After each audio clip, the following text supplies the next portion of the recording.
Dominique Ado Zidouemba. Je suis un ancien chercheur de l'IFAN, l'Institut fondamental d'Afrique noire Cheikh Anta Diop, de l'Université Cheikh Anta Diop de Dakar. Je suis entré à l'IFAN en 1965 par la voie de la documentation. Je suis rentré en tant que bibliothécaire après avoir eu une maîtrise. Je me suis inscrit à Paris pour un 2A, à Bordeaux puis à Paris. Et après la suppression du doctorat en France, je suis revenu en 1996 soutenir mon doctorat d'état ès lettres et sciences humaines à l'université Cheikh Anta Diop de Dakar. Et après, j'ai toujours gardé mon poste à l'IFAN et le service de publication.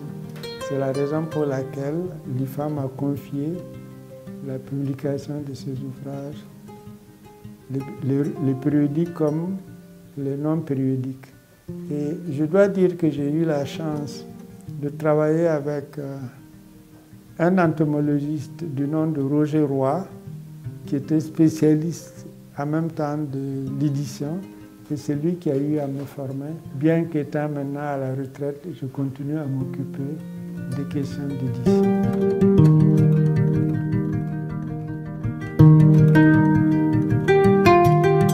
Il faut dire que quand j'étais au lycée, nous étions à l'internat. On était interne. J'ai fait donc le lycée à Ouagadougou. Et en tant qu'interne, on disposait de beaucoup de livres et on lisait beaucoup. J'avais comme professeur de français un Français qui s'appelait René Lepage et il nous poussait à lire.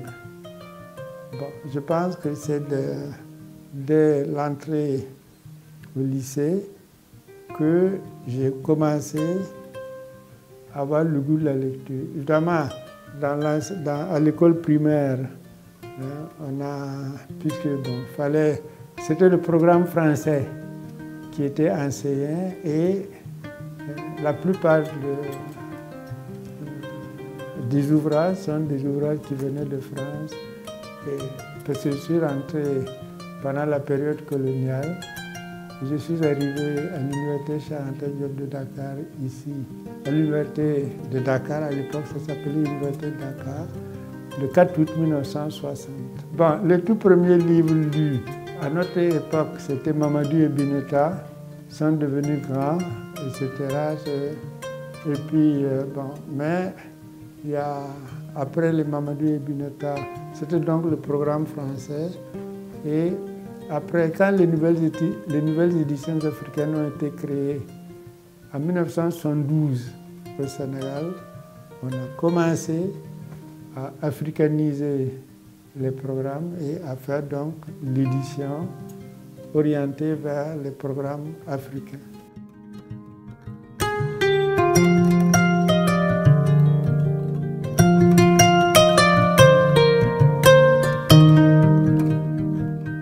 Je pense que tous les auteurs connaissent Une si longue lettre de Mariama Ba.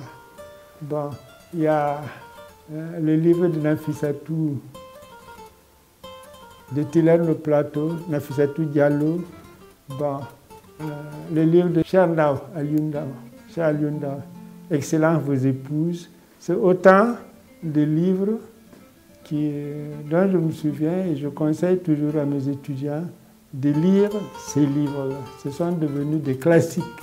Évidemment, à côté de ces ouvrages des auteurs sénégalais, il y a bien sûr la grande littérature française de Victor Hugo, de Lamartine, de Voltaire, etc. Puisque nous, quand on étudiait au lycée au collège, c'était le programme français qui nous était enseigné.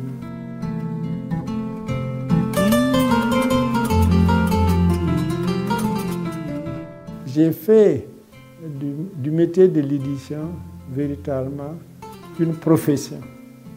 parce qu'il y a les professions, il faut pouvoir aimer aussi ce qu'on fait. Il n'est pas facile, surtout dans nos pays où la plupart des personnes restent quand même analphabètes. Le problème de la lecture, surtout avec les nouveaux médias, avec la télévision, les nouveaux médias, etc., la lecture se sent un peu piégée. Mais je pense qu'il appartient à toutes les familles de pousser les jeunes vers la lecture. Les autres moyens de communication ne doivent pas empêcher d'avoir et d'aimer lire. La lecture devrait faire partie de notre quotidien. Je suis bien content de pouvoir bénéficier de ce que le Sénégal m'apporte. Et en retour, je tâcherai de faire en sorte que le Sénégal apprécie ce que je fais. Je remercie donc le ministère de la Culture et de la Communication et de la Culture d'avoir voulu m'honorer pour l'occasion.